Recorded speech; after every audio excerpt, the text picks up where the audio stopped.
салом тамошобинони гиромӣ, хулосаи хабарҳои муҳими 7 декабри тоҷикистонро аз пойгоҳи хабарии помдод бароятон пешкаш мекунем. шурӯъ мекунем аз як нигоҳи кӯтоҳ ба сархати хабари муҳими рӯз дар ин барнома. поёни баҳси пешоб кардан дар либоси узви авангард мудири телевизиони Орион Нурро 100 000 сомонӣ ҷарима бастанд ва аз толори додгоҳ озод карданд. як сокини Зафаробод зану фарзандашро кушта, ҷасадҳоро оташ задааст. қазоқистон аз эҳтиёти сегона бо Русия даст кашид. узбекистон хомӯширо ихтиёр кардааст. эрдоғон ба Путин шарт гузошт ва 2 ҳафта вақт дод. боз 17 километри марзи Тоҷикистону Қирғизистон муайян карда шуд. мушкили сокини нобинои Исор ҳал шуд ва ӯ гуруснанишиниро қатъ кард. ва акнун тафсилоти хабарҳо. Синой Рустамзод, раҳбари шабакаи мустақили телевизионии Орион Нур дар шаҳри Панҷакент, ки дар пайи ҷанҷол бо роҳбари шуъбаи маҳаллаи созмони зидду нақизи авангард ба авбошӣ айбдор мешуд, рӯзи 7 декабр соли 2022 бо ҳукми додгоҳи шаҳри Панҷакент 100 000 сомони ҷарима баста шуда ва аз толори додгоҳ озод карда шудааст. ӯ аз моҳи октябр дар боздошт қарор дошт. худи Сино Рустамзод баъди озод шуданаш аз боздошт дар суҳбати кӯтоҳ бо Азия Плюс гуфт, додгоҳ ӯро дар вайрон кардани тартиботи ҷамъиятӣ гунаҳгор дониста 1600 нишондиҳанда барои ҳисобҳо ҷарима таъин кард. ҳукми суд 7 декабр содир шуд. Синои Рустамзод гуфт азбаски дар рафти тафтишот даъвогар аз даъвояш даст кашид ва ҳамин тариқ додгоҳ Синои Рустамзодро танҳо барои вайрон кардани тартиботи ҷамъиятӣ ҷарима кард. Суроб Ниёзов, иҷрокунандаи вазифаи раиси телевизиони Орион Нур, ба Радиои Озодӣ гуфт, онҳо билофосила пас аз эълони ҳукми додгоҳ 100 000 сомонӣ ҷаримаро тавассути бонк супориданд. парванда ба зидди мудири телевизиони Орион Нур бар асоси шикояти Беҳзод Муҳаммадӣ, узви пешини гурӯҳи авангард ва ҳоло корманди бахши ҷавонони шаҳрдории Панҷакент боз шуда буд. ин қазия ба занозании рӯзи 9 сентябри соли 2022 байни Синои Рустамзод ва Беҳзод Муҳаммадӣ бастагӣ дошт. Радиои Озодӣ қаблан аз қавли манобеи худ хабар дода буд, ки занозании онҳо дар рӯзи таҷлили Иди истиқлоли Тоҷикистон дар назди тарабхонаи Меҳр дар шаҳри Панҷакент сурат гирифтааст. Беҳзод Муҳаммадӣ иддао кардааст, ки он рӯз Сино Ниёзов ва 3 ҳамроҳаш ӯро заданд ва ба либосаш пешоб карданд. худи Беҳзод Муҳаммадӣ ин қазияро дар мазҳари он то ҳол шарҳ надодааст, вале яке аз дӯстонаш бе зикри ном гуфт Беҳзоди Муҳаммадӣ ҳодисаро фаромӯш карда буд, аммо баъди нашри аксҳояш дар ҳолати мастӣ дар шабакаҳои иҷтимоӣ ба достонӣ шикоят кард. ин аксҳоро махсус ба намоиш гузоштанд, ки бубинед як сармутахассиси ҳукумати Панҷакент чӣ ҳол дорад, дар ҳоле ки ӯ барои тарбияи ҷавонон ва ҷалби онҳо ба сафи артиш саҳми ҷиддӣ дорад. гуфта буд ин дӯсти Беҳзод Муҳаммади 26 сола, узви пешини гурӯҳи авангард, як созмони вобаста ва вазорати корҳои дохилӣ аст. пайравони ин гурӯҳ бештар ба ҷонибдорӣ аз ҳукумату мансабдорон ва ҳамлаҳои лафзӣ ба зидди мухолифон ва мунтақидон шӯъра доранд.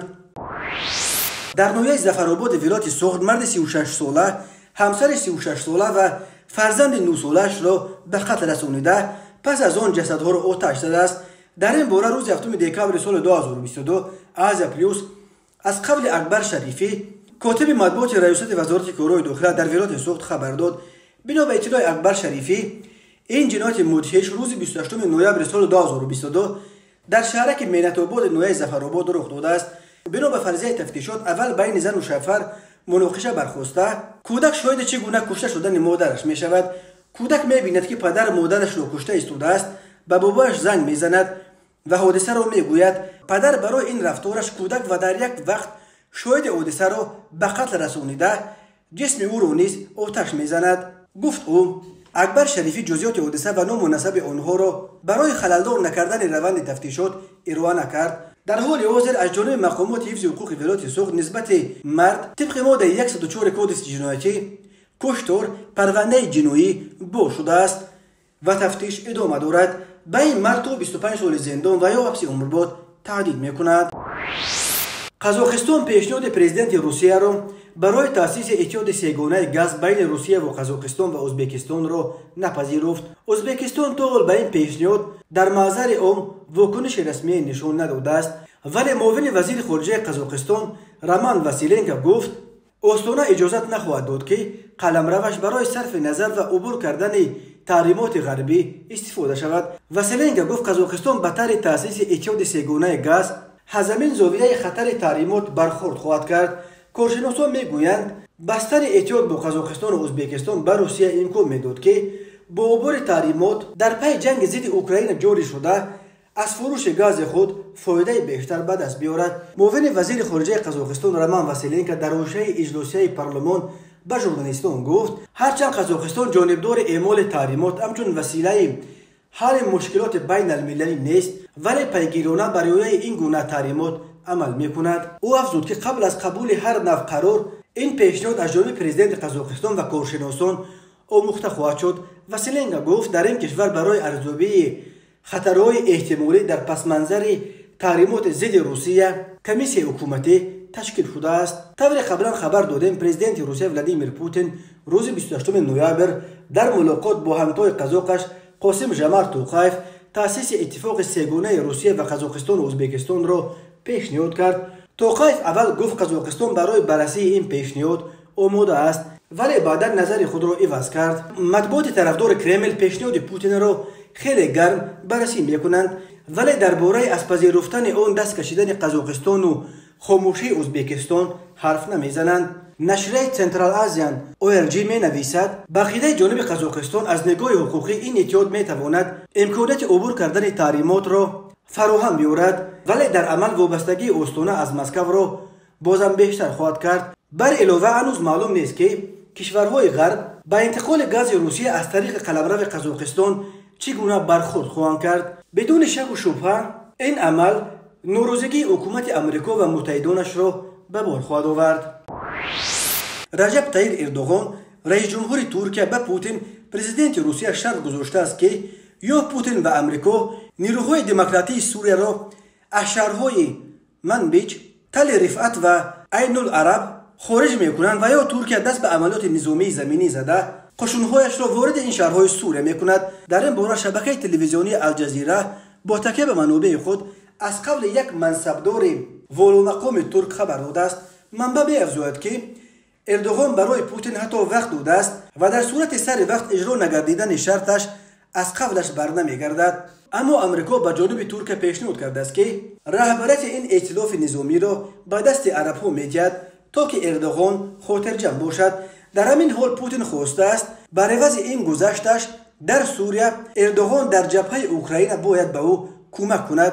گفته نشده است که خصوصا کدام نوع کمک، ولی کارشناسان اسلام میگویند که این کمک میتواند از نفروختن تیاره‌های جنگی بی‌سرنشین به اوکراین و اجازه ورود کشتی‌های جنگیش به بحر سیاه تا که خرید نفت روسی که در زیر تحریم قرار دارد از جانب ترکیه باشد. در مصاحبه‌ای که اردوغان هنوز 21 نوامبر سال 2022 به رسانه ترکیه دیلی سبا انجام داده بود، او پوتین را به وعده خلافی ایبدار کرد و گفت که طبق عهدنامه سوچی در سال 2019 بین روسیه و ترکیه بسته شده است، میبایست روسیه شمال عراق و سوریه را از تروریستان آزاد و پاک میکرد، ولی با در نظر داشت تاکیدهای مقرری ما روس‌ها این کار را نکردند.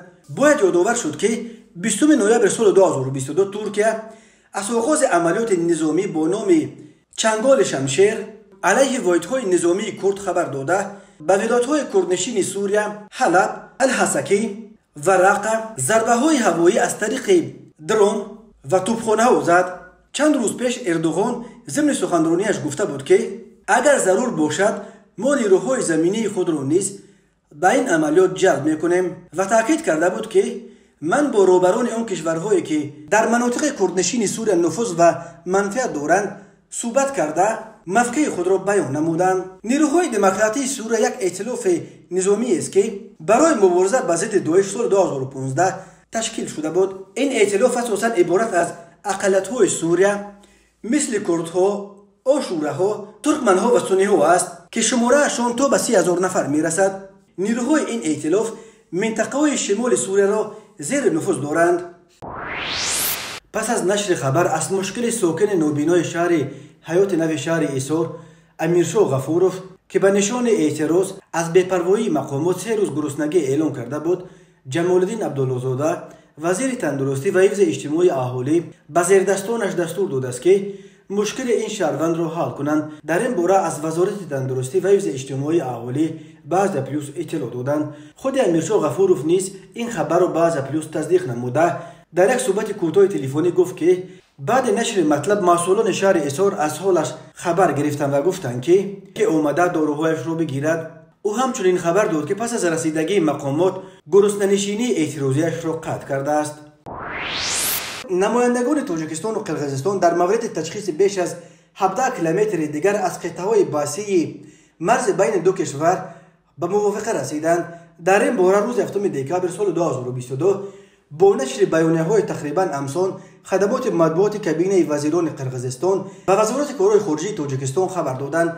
در اساس موافقه به دست آمده طرف‌ها روزهای 1-6 دکامبر سال 2022 در شهر بادکن واخوری نوبتی گروه‌های کاری توپوگرافی ایت‌های حکومت جمهوری تاجیکستان و جمهوری قرقیزستان اوید به دل متاسه و دیمارکاسیون سرحدی دولتی برگزار گردید. ضمن واخوری طرف‌ها گزارش خط سرحدی دولتی را به مسافه 7.5 کیلومتر اجرا نموده جهت ادامه کارها نقشه جدول واخوری‌ها برای سال 2023 موافقه کردند. واخوری در فضای دوستی و همدیگر فهمی برگزار شد. واخوری نوبتی در جمهوری تاجیکستان برگزار می‌گردد گفته می‌شود در اطلاعیه رسمی. تفصیلاتی از این بیشتر داده نشده است. هنوز معلوم نیست که دو کشور در مورد کدام قطعه‌های باسی به توافق رسیدند. با گذشت بیش از 30 سال از سقوط اتحاد شوروی از 970 کیلومتر مرز تاجیکستان و قرقیزستان تا کنون بیش از 300 کیلومترش همچنان تعیین و علامتگذاری نشده است. در قطعه‌های باسی که اساساً در مرز دو کشور جایگیر شدند هر سر چند وقت بر اثر آب و زمین و چراگاه و راه مناقشه‌ها رخ می‌گیرند.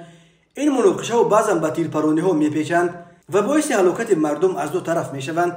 در سال‌های 2021 و 2022 در نتیجه ضدخوردهای مسلحانه در مرز دو کشور از هر دو جانب در عموم نزدیک 200 نفر کشته شده بیش از 700 نفر زخمی شدند.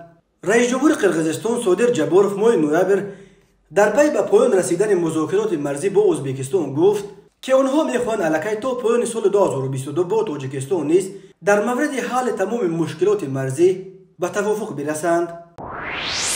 در فرودگاه شهر نیژنی ورتوفسک در شمال روسیه از یک شهروند این کشور که از شهر خوجند تاجیکستان اومده بود 3 کارت شکاری پیدا کردند. این مسافر گفته است که کارت‌ها را هنگام سیاحت تاجیکستان همچون ارمغان یا سوونیر خریده بود و نمیدونست که در راه وارد کردن چنین مال‌ها به روسیه محدودیت‌ها جاری کرده شدند.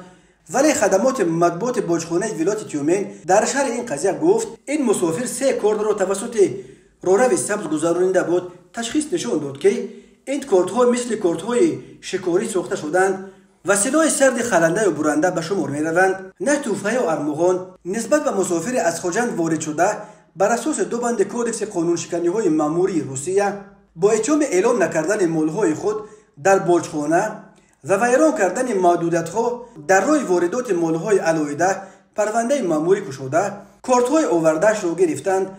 با او اکنون جریمه با مصادره کارت‌هایش تهدید می‌کند. کمیته ایالت‌های فوق‌العاده تاجیکستان خبر داد که شب 6 دکامبر سال 2022 در شرق جمهوری زمین لرزه رخ داده. صبح 7 دکامبر در جماعت تکاب نویه ورزوب یک تپه به بالای راه فرو ریخته است. بدون اطلاع پژوهشگاه گیولوژی ساختمان به زمین لرزه تاب‌آور و زلزله شناسان اکادمی ملی علم‌های تاجیکستان شب 6 دکامبر سال 2022 ساعت 21:03 دقیقه به وقت محلی در قلمرو تاجیکستان زمین لرزه رخ داده است. مرکز زمین لرزه در 170 کیلومتری شمال و شرقی شهر دوشنبه و 53 کیلومتری جنوب و شرقی نویه رشت جایگیر شده. شدت زمین لرزه در مرکزش 5 بال و در نویه رشت طبق جدول ریختر 3 بال را تشکیل داده است.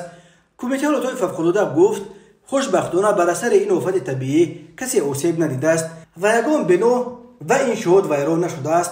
صبح 7 دکامبر سال 2022 ساعت 9:32 دقیقه به وقت محلی در حدود جماعت تکاب نویه ورزوب در گردش طرف منطقه استراحتی صف دورک یک تپه به بالای روی محلی چپه شده است.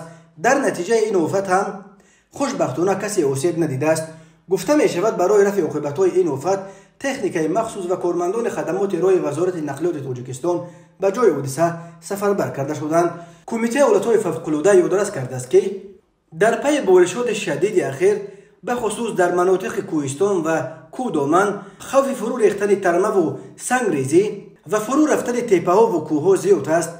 به این دلیل کمیته از ساکنان و میمانان کشور خواهش میکند که در این روزها حرکت توسط راههای کوهستانی را حد الامکان محدود کرده بدون ضرورت عاجل نبرایند. از مردم همچنین خواسته شده است که در این روزها از رفتن برای جمع‌آوری ازم و شکار در مناطق کوهستان نیز خودداری ورزیده از حد اکثر احتیاط کار بگیرند. بنا به پیشبینی هواشناسان سردی‌های کنونی در تاجیکستان دست کم تا 9 دکامبر ادامه می‌یابد و در این روزها در وادی‌ها ریختن باران و برف و در مناطق کوهستان برفخیزی‌های شدید پیش بینی کرده می‌شود.